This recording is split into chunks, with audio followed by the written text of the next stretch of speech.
आज हम स्टार्ट करेंगे class 12 CG board maths chapter 3 matrix. तो फर्स्ट ऑफ ऑल इसमें थोड़ा सा कुछ बेसिक कॉन्सेप्ट्स है उसको देख लेते हैं ताकि हमको एक्सरसाइज सॉल्व करने में कोई प्रॉब्लम मत हो। तो फर्स्ट हम इसका थोड़ा सा इंट्रो पार्ट देख लेते हैं।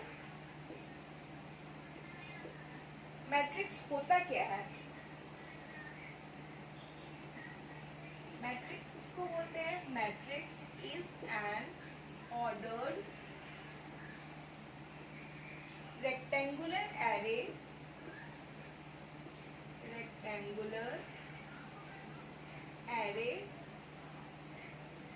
of numbers or functions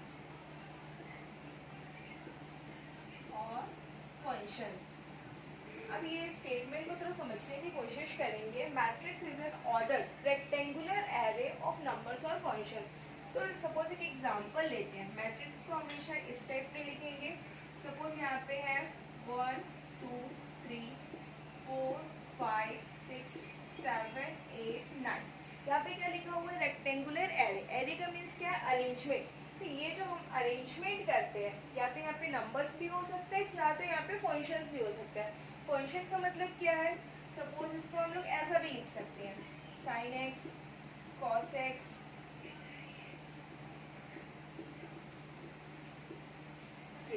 ये भी क्या हुआ? आपका मैट्रिक्स हुआ। तो ये जो रेक्टेंगुलर जो अरेंजमेंट होती है इसी को हम क्या बोलते हैं?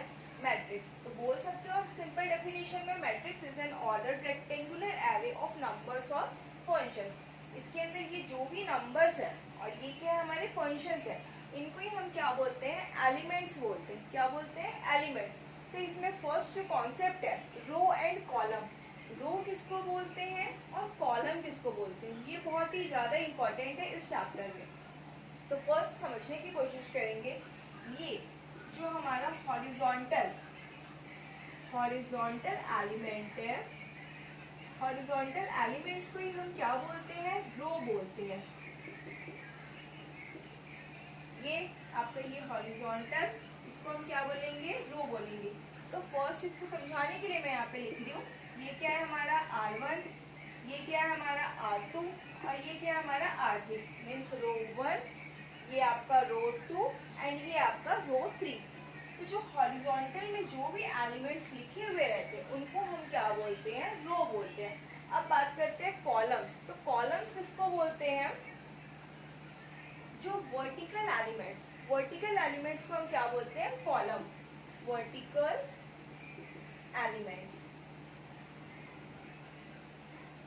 एलिमेंट्स को हम क्या बोलेंगे? कॉलम। तो सपोज यहाँ पे एग्जांपल देखोगे, ये 1 4 7। तो ये जो है आपका, ये क्या है? 1 4 7 ये वर्टिकल आएगा। तो ये आपका कॉलम 1 मीन्स C1, ये आपका कॉलम 2 मीन्स ये आपका C2 एंड ये आपका कॉलम 3 मीन्स C3। यहाँ तक का क्लियर है? रो को डिनोट कर रहे हैं R से एंड कॉलम को डिनोट कर रहे हैं C से। जो हॉरिजॉन्टल एलिमेंट्स रहेंगे उनको हम रो बोलेंगे। तो यहाँ पे कितने रो है हमारे पास? फर्स्ट रो जिसको R1 से डिनोट किए, सेकेंड रो जिसको R2 से डिनोट किए एंड थर्ड रो जिसको हम R3 से डिनोट किए। कॉलम जिसको बोले हम? जो वर्टिकल एलिमेंट्स है। तो वर्टिकल एलिमेंट्स ये है। तो ये फर्स्ट कॉलम जिसको हमने किससे डिनोट किया? C1, ये सेकेंड कॉलम जिसको हमने डिनोट किया C2 एंड थर्ड कॉलम जिसको हम डिनोट किया C3। Of matrix, order of matrix क्या होता है? ऑर्डर ऑफ मैट्रिक्स तो यहाँ पे समझने की कोशिश करोगे। सपोज ये एक एग्जांपल है हमारे पास, sin x cos x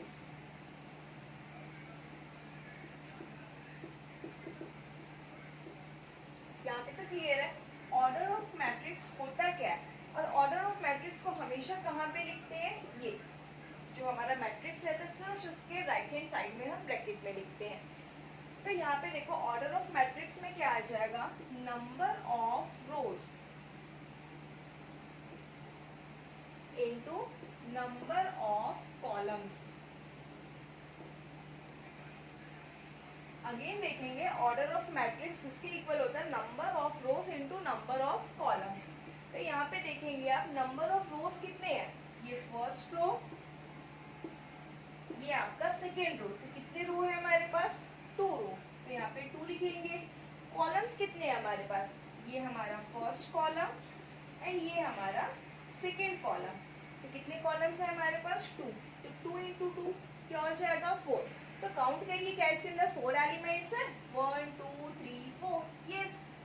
तो ये होता है आपका ऑर्डर ऑफ मैट्रिक्स। अगर आपको यहाँ पे पूछते हैं ये जो आपको मैट्रिक्स गिवन है इसका ऑर्डर बताना है आपको, sin x cos x,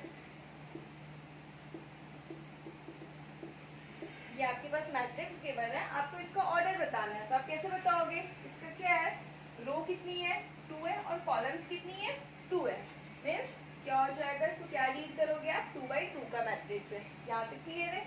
एक और एग्जांपल ले लेते हैं। सपोज 2 3 4 6 2 5। अगेन ये हमारा मैट्रिक्स है। तो ये जो मैट्रिक्स है इसको ऑर्डर हमको फाइंड आउट करना है। तो यहाँ पे काउंट करिए कितने रो है? R1 R2 और ये आपका R3। तो कितने रो हो गए आपके? 3। और कॉलम्स कितने हैं? फर्स्ट कॉलम एंड ये आपका सेकेंड कॉलम। कितने कॉलम है? 2। Means 3 into 2। इसको रीड कैसे करोगे आप? 3/2। तो ये जो आपको गिवन मैट्रिक्स है ये कितने का मैट्रिक्स है? 3/2। आई होप यहाँ तक क्लियर हुआ होगा आप लोगों को। अब यहाँ पे देखेंगे हम एड्रेस ऑफ मैट्रिक्स। तो एड्रेस ऑफ मैट्रिक्स किसको बोलते हैं? तो थोड़ा सा ध्यान दोगे आप। ये आपके पास गिवन मैट्रिक्स है, कितने बाई का इसका ऑर्डर ऑफ मैट्रिक्स क्या है? तो यहाँ पे रोज कितने हैं? 1 2 एंड 3। तो ये 3। कॉलम्स कितने हैं आपके पास? 2। तो यहाँ पे क्या आ गया? 2 मीन्स 3/2 का मैट्रिक्स है। अब आपको इसको एड्रेस करना है। तो एड्रेस करने के लिए क्या करेंगे आप? कितने एलिमेंट्स है यहाँ पे? 1 2 3। तो इन एलिमेंट्स की प्लेस पे आप क्या लिखेंगे? ए ए ए। यहाँ भी 3 है मीन्स आप इसको यहाँ भी सेम ऐसे लिखेंगे। यहाँ तक तो क्लियर है? अब यहाँ पे देखेंगे ये क्या है हमारा? First row. जब फर्स्ट रो की बात हो रही है तो यहाँ पे आप 1 लिखेंगे, यहाँ भी आप 1 लिखेंगे क्योंकि ये फर्स्ट रो है। ये आपका सेकेंड रो है मीन्स आप यहाँ भी 2 लिखेंगे, आप यहाँ भी 2 लिखेंगे। एंड ये आपका थर्ड रो है मीन्स आप यहाँ भी 3 लिखेंगे, आप यहाँ भी 3 लिखेंगे। यहाँ तक तो क्लियर है? अगेन एक बार देखोगे, फर्स्ट रो है तो यहाँ भी 1 यहाँ भी 1, सेकेंड रो है यहाँ भी 2 यहाँ भी 2 एंड थर्ड रो है यहाँ भी 3 यहाँ भी 3। अब बात करते हैं ये फर्स्ट कॉलम है। तो फर्स्ट कॉलम में मीन्स फर्स्ट 3.1 का क्वेश्चन नंबर 1 देखते हैं क्या लिखा हुआ है। इन द गिवन मैट्रिक्स, आपके पास मैट्रिक्स गिवन है, आपको क्या बताना है? First how many rows are there. तो यहाँ पे आप मैट्रिक्स को देखिएगा, यहाँ पे आप रो बताएंगे कितनी रोज है आपके पास। ये आपका फर्स्ट रो, ये आपका सेकेंड रो एंड ये आपका थर्ड रो। तो कितने रो है आपके पास? 3। तो यहाँ पे क्या बताओगे आप? Answer number of rows is equal to 3। Second क्या गिवन है? How many columns are there. तो यहाँ पे देखो कितने कॉलम्स है। ये आपके पास first column, second column, third column and fourth column. तो कितने कॉलम है आपके पास? 4 कॉलम। तो यहाँ पे आप क्या लिख दोगे? Number of columns is equal to 4। ये हो गया आपका आंसर। एंड थर्ड क्या लिखा हुआ है? How many elements are there in a row. Means एक रो में कितने एलिमेंट्स है। तो रो में काउंट करिए, ये फर्स्ट रो है 1 2 3 4। तो कितने एलिमेंट्स है आपके पास? 4 एलिमेंट्स है। तो आंसर क्या हो जाएगा आपका? 4। डी देखेंगे, how many elements are there in a column. एक कॉलम में कितने एलिमेंट्स हैं? तो काउंट करो 1 2 3। एक कॉलम में कितने एलिमेंट्स हैं हमारे पास? 3। तो आपका आंसर क्या हो गया? 3। ई क्या लिखा हुआ है? How many elements are there. Means ये जो पूरा मैट्रिक्स है इसमें टोटल कितने एलिमेंट्स है। तो मैंने क्या फॉर्मूला बताया था? नंबर ऑफ रो। तो कितने रो है आपके पास? 3 रो इनटू कॉलम्स कितने हैं आपके पास? 1 2 3 4। 4 कॉलम है मीन्स 3 इंटू 4 मीन्स कितने एलिमेंट्स आपके हैं? आपके 12 एलिमेंट्स। यहाँ तक क्लियर है? What is it's order? इसका ऑर्डर, तो ऑर्डर का क्या फॉर्मूला था? नंबर ऑफ रो। तो नंबर ऑफ रो कितने हैं हमारे पास? 3 और नंबर ऑफ कॉलम्स कितने हैं हमारे पास? 4। मीन्स कितने का मैट्रिक्स है ये? Order of matrix is 3/4। Last question है, इज इट स्क्वायर मैट्रिक्स। ये जो मैट्रिक्स हमको गिवन है ये स्क्वायर मैट्रिक्स है कि नहीं है। तो स्क्वायर मैट्रिक्स की कंडीशन क्या होती है? Number of row is equal to number of column. तो यहाँ पे number of row 3 and number of column 4 है। तो क्या ये दोनों वैल्यूज आपस में इक्वल है? नहीं इक्वल। जब ये वैल्यूज आपस में इक्वल नहीं है तो मीन्स ये क्या होगा, हमारा स्क्वायर मैट्रिक्स नहीं होगा। तो आप आंसर में क्या लिखोगे, it is not a square matrix because number of row is not equal to number of columns. I hope आप लोग को ये क्वेश्चन क्लियर हुआ होगा। आगे देखते हैं।